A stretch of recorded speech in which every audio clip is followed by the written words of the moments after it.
আয়াত ৪১ মাসালুল্লাযীনা ইত্তাখাযু মিন দুনিল্লাহি আউলিয়া কামাসালিল আনকাবুতি ইত্তাখাযাত বাইতা وَإِنَّ أَوْهَنَ الْبُيُوتِ لَبَيْتُ الْعَنكَبُوتِ لَوْ كَانُوا يَعْلَمُونَ অনুবাদ যারা আল্লাহ ছাড়া বহু অভিভাবক গ্রহণ করে তাদের দৃষ্টান্ত মাকড়সার ন্যায়।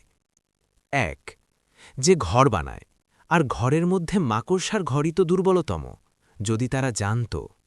২ তাফসির ১ নং ফুটনোটের বিবরণ।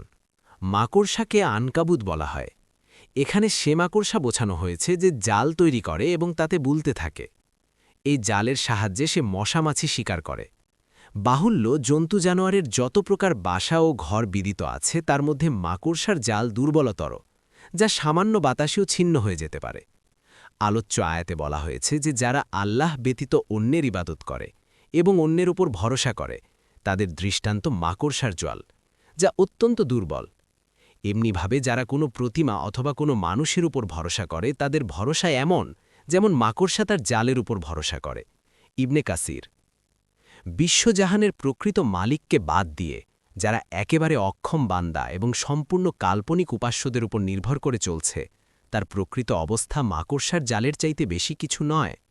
মাকড়সার জাল যেমন আঙুলের সামান্য একটি টোকাও বরদাস্ত করতে পারে না, তেমনি তোমাদের আশার অট্টালিকা আল্লাহর ব্যবস্থার সাথে প্রথম সংঘাতেই চূর্ণবিচূর্ণ হয়ে যাবে।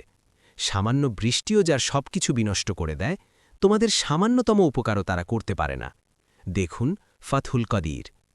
সুতরাং সত্য কেবল এই যে একমাত্র রাব্বুল আলামিন ছাড়া আর কারও উপর নির্ভর করা যায় না।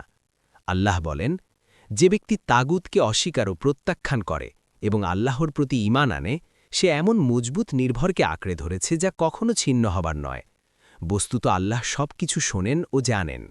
সূরা আল বাকারা ২৫৬। ২ নং ফুটনোটের বিবরণ। এর দুটি অর্থ হয়।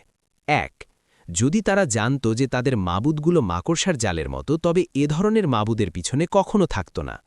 ২ যদি তাদের কোনো জ্ঞান থাকত তবে তারা জানত যে আল্লাহ তাদের মাবুদদের অবস্থা খুব ভালো করেই জানেন। ফাতহুল কাদির।